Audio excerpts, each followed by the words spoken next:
The produce section of Harmon's grocery was quiet that Tuesday afternoon, the kind of quiet that only happens when it's too late for the lunch crowd and too early for the after-work rush. Most of the fluorescent lights buzzed steadily overhead, except for the one near the back corner that flickered every few seconds like it couldn't quite make up its mind. That was where Claudette Sims was standing, holding a bag of red apples in one hand and counting the crumpled bills in her other palm for the third time, as if the numbers might change if she just looked hard enough. They didn't change. $11.40. That was what she had left until Friday. Not until payday. Friday was still 4 days away, and payday wasn't until the following Thursday. $11.40 to cover groceries, the copay for her son's inhaler refill, and the $4.75 school lunch account that the automated system had emailed her about twice already this week. She put the apples back. Claudette was 37 years old. She had a bachelor's degree in accounting that was currently doing nothing except sitting in a cardboard box under her bed. She had worked for 9 years at a mid-size logistics firm downtown before the company restructured, and restructuring, she had learned, was just a polished word for handing your desk back and pretend to smile while you did it. That had been 7 months ago. Since then she had picked up part-time bookkeeping work for 2 small businesses, a hair salon and a flooring contractor. But between the 2 of them, she was clearing maybe $100 a month after taxes. Her rent was $875. She did the math every day without meaning to. It was an occupational habit she could not turn off. Her son, Marcus. Not the Marcus from the list her sister kept of baby names she liked, but her Marcus, 8 years old and missing his 2 front teeth and obsessed with anything that had to do with trains, was at after-school care until 5:30. She had exactly 90 minutes to do the shopping, get home, start something for dinner, and drive back to pick him up before they charged her the late fee, which was $10 for every 15 minutes, and felt specifically designed to punish the kind of person who couldn't afford to be late. She moved through the aisles carefully, the way you learn to move when every item has to justify itself. A rotisserie chicken she could stretch across 3 meals, a bag of dried pinto beans, 1 bunch of bananas, the slightly overripe ones in the discount basket, a box of the store-brand oatmeal that Marcus tolerated but did not love. She avoided the middle aisles, the way a person avoids a street where they owe someone money. Not because she didn't want things there, but because wanting them cost something she couldn't spend. She was reaching for a carton of eggs when she heard it. A child crying, not the frustrated, "I want a cookie" crying that you hear constantly in grocery stores. Something quieter. The kind of crying that a child does when they are trying very hard not to, and losing. Claudette followed the sound around the corner into the cereal aisle, which was also where the baking supplies were shelved, and she found them there. A little girl, maybe 5 or 6, with dark braids and a coat that was slightly too small for her, sitting in the front section of a shopping cart, and beside the cart, a man crouched down at her level, talking to her in a low voice, wearing the particular expression of a parent who is running out of ways to explain something painful to someone too young. Too young to understand why the world works the way it does.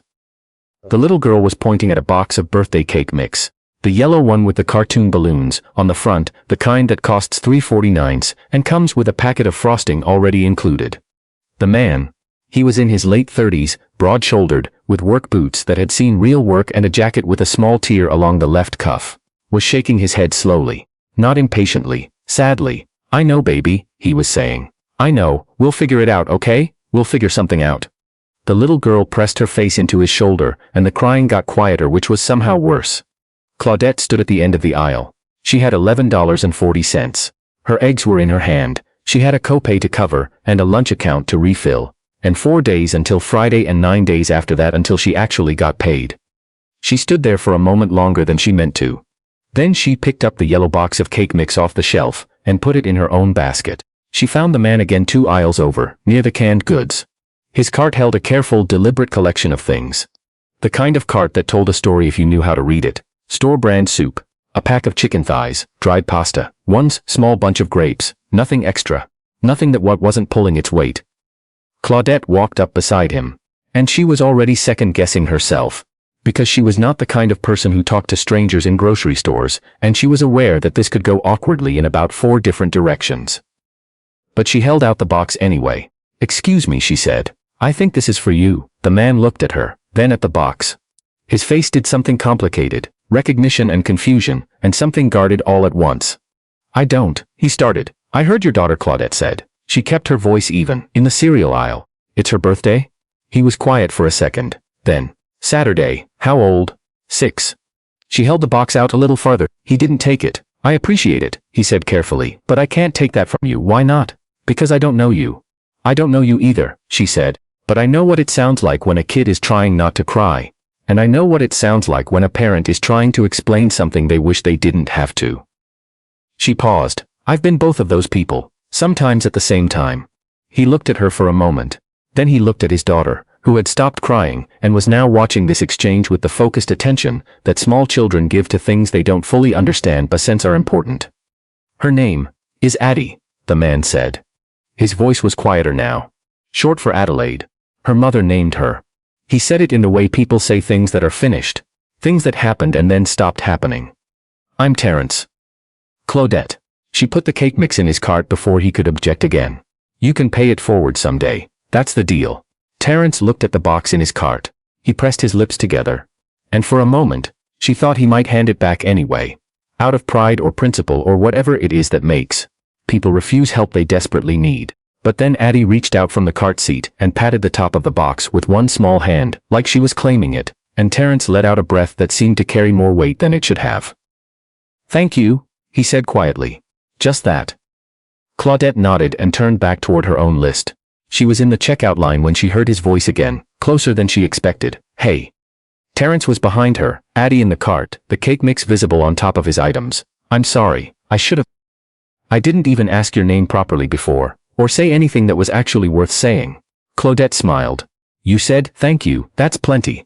Addie wanted to say something too, he said, and looked at his daughter. Addie looked at Claudette with great seriousness. The way small children look when they have been asked to do something important. Thank you for the cake, she said. It's vanilla. I like vanilla. Me too, Claudette said. They ended up in adjacent lanes, and by some coincidence of timing, a price check on his side, a slow card reader on hers, they finished at almost exactly the same moment and pushed their carts out through the automatic doors into the cold gray parking lot together, though neither of them had planned it. Outside, Terence stopped walking. Can I ask you something? Claudette shifted her bags. Sure. You were counting your money back there, he said. He wasn't accusatory about it, just direct. In the produce section. I saw you and you stopped. That's not nothing. That's a lot, actually. Claudette didn't say anything for a moment. There was a version of this where she brushed it off and got in her car. There was also a version where she told the truth, and the truth was that she had no idea why she'd done it, except that she'd been the child crying in the aisle before, in her own way. More times than she liked to think about, and you did what you could with what you had. I have a son, she said. He's 8. He loves trains and hates mushrooms, and he's the reason I put the apples back. She gestured vaguely at her bags. Things are tight right now. I got laid off 7 months ago and I'm doing part-time work until something better comes through. She said it the way you say things you've gotten used to saying, plainly, without the embarrassment you started with.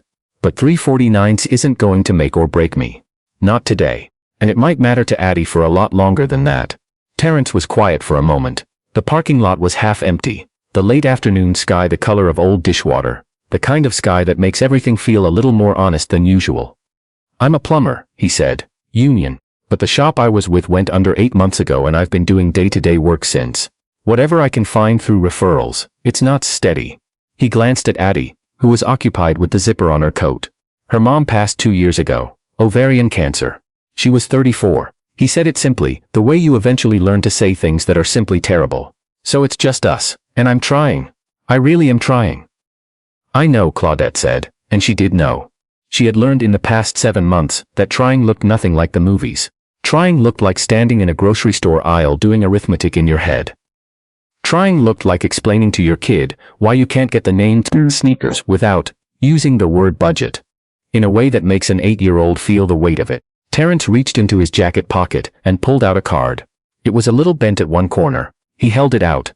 I know this is going to sound strange, he said, but my neighbor, she runs a small accounting practice. Mostly small businesses, contractors, self-employed people. She mentioned last week she needs somebody part-time, maybe more eventually. Real work, not the kind you piece together. He paused. You said you did bookkeeping. I don't know your background, but if you have a resume, I could pass it to her. No promises, but I could ask. Claudette looked at the card. It was his card, Terence Okafor, licensed plumber, with a phone number and a small logo of a pipe wrench. On the back he had already written a name. Judith Haynes, Haynes & Associates, 312-555-50184. She looked up at him. Why? She asked. It came out more quietly than she intended. Terrence almost smiled. Not a big smile. Just the corner of it. Because 349s isn't nothing, he said. And because I've had people help me when I couldn't see a way through. And because Addie is going to grow up watching everything I do. And I want her to see that when someone does something good, you don't just walk away and forget it. Addie had apparently been listening, because she looked up from her zipper and said, very seriously, Daddy says what goes around comes around. Daddy's right, Claudette said. She took the card. That Friday Claudette emailed her resume to Judith Haynes. She spent 45 minutes on the cover letter, deleting and rewriting it 3 times, because she knew how to write cover letters, and she also knew they felt like putting yourself in an envelope, and hoping someone on the other end wanted to open it. Judith called on Monday.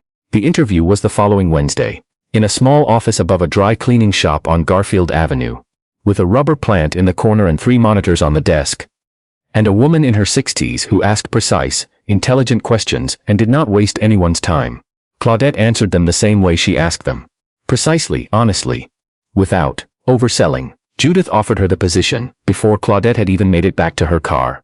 It was 22 hours a week to start, with the understanding that tax season would bring more, and that if things worked out, they'd revisit full-time in the spring. The hourly rate was nearly double what the salon and the flooring contractor were paying her combined. Claudette sat in the parking lot for a few minutes before she drove away. She wasn't crying exactly. She was just very still, the way you get when something shifts and you need a moment to catch up to it. She texted her mother. She texted her sister. Then she texted the number on the bent business card. Got the job. Interview went well. Thank you for passing along my name. The reply came 12 minutes later. That's great news. Addie says congratulations. She made you a drawing. I'll mail it. 3 days later, a slightly crumpled envelope arrived with a drawing inside. 2 stick figures in front of a yellow rectangle that was clearly meant to be a grocery store. One taller and one shorter, with a yellow square between them that was clearly meant to be a box of cake mix. At the bottom, in careful, unsteady letters that were still learning their way across the page. Thank you, Claude. She put it on the refrigerator. Marcus asked who drew it. A little girl named Addie, Claudette said. Her dad did something kind for me, and I did something small for them first, and it sort of went in a circle. Marcus thought about this. He was eating cereal at the kitchen counter, still in his school clothes, his backpack not yet deposited anywhere near its actual home. What did you do? He asked. I bought her a birthday cake mix, Claudette said. Vanilla? That's it? That's it. Marcus considered the drawing on the refrigerator with the evaluative look he gave to most things. She spelled your name wrong, he observed. She's 6, Claudette said. Still, Marcus said, but he smiled at it, and Claudette noticed that. The same way she noticed most things about him. The way he tucked the observation away, and went back to his cereal. The way the drawing seemed to interest him more than he wanted to let on. The way children absorb things, without announcing that they're absorbing them. She thought about Addie's birthday, which was that Saturday, and hoped the vanilla cake turned out the way Addie wanted it. She thought about Terrence in the parking lot, the bend in the card, the way he'd written the name on the back, like he'd been planning to give it to someone. He just hadn't known who yet. She thought about the flickering light in the produce section and the $11.40 and the apples she had put back. And how a moment that felt like nothing. A child crying in an aisle. A woman overhearing it. A box that cost less than $4. Had somehow reached all the way to this. A job offer. A drawing on the refrigerator. Her son asking questions about kindness without knowing that's what he was asking about. By spring, the hours at Haynes & Associates had expanded. Judith was direct about it in the way Claudette had come to appreciate. No fanfare, just facts. The workload is there, so is the budget. Let's make it official. Claudette turned in her notice to the salon and the flooring contractor, with letters that were warm and professional, and genuinely meant. Because they had kept her afloat, when she needed it. And she didn't forget things like that. She ran into Terrence once more, in March, at the same Harmon's grocery, which she supposed was inevitable, given that they apparently lived within a mile of each other. And human beings are creatures of habit and routine. He was in the bread aisle. Addie was not with him, which meant it was a school day or she was with someone else, and he had the slightly unburdened look of a person shopping without a small person to negotiate with. He recognized her immediately. How's it going? He asked. Really well, she said. Full-time now. Since February. His face did the thing it had done in the parking lot. That careful, Contained pleasure, like someone who's glad but doesn't want to make a production of it. Good, he said, that's really good. How about you? She asked. Better, he said. Got brought on steady with a contractor out of Evanston. Benefits start in June. He said it with the particular emphasis of someone for whom benefits starting in June was not a small thing, because it wasn't. Good, she said, and meant it. They stood there a moment in the bread aisle, in that slightly awkward way of people who shared something real, but aren't quite sure what category it belongs to now. Addie still has the frosting from the cake mix, Terrence said. She made us use the cake, but she saved the frosting packet. She says she's waiting for a special occasion. Claudette laughed, an actual laugh, the kind that catches you off guard. She's saving a packet of store-brand frosting for a special occasion? She's 6, Terrence said. Everything is either a special occasion or it isn't, and there's no in-between. She's not wrong, Claudette said. He smiled at that. A real one this time, not just the corner of it. They said goodbye in the easy, unhurried way of people who don't need anything from each other except to have crossed paths at the right moment. Which is sometimes the most you can ask of another person. Claudette drove home with her groceries, picked Marcus up from school, made dinner, helped with homework, and went to bed at a reasonable hour for the first time in months. Marcus got the name-brand sneakers in April, not because she went looking to make a statement about it, but because they were on sale and she could. She didn't tell him that. She just bought them and put them by his backpack the night before school, and in the morning he found them and put them on without a word.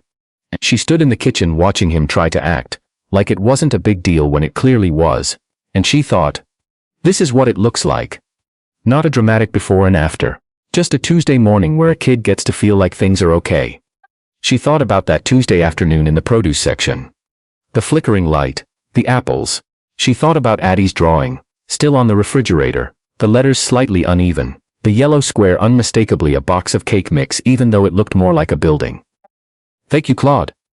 You do what you can with what you have, and sometimes, what you have is less than $4 and a willingness to hand it to a stranger, and sometimes that is enough to start something that goes much further than you meant it to. In directions you couldn't have mapped from where you were standing. Marcus came into the kitchen with his new sneakers on and his backpack already somehow not in its home. Can we get apples? He asked. The red ones? Yeah, Claudette said. We can get the red ones.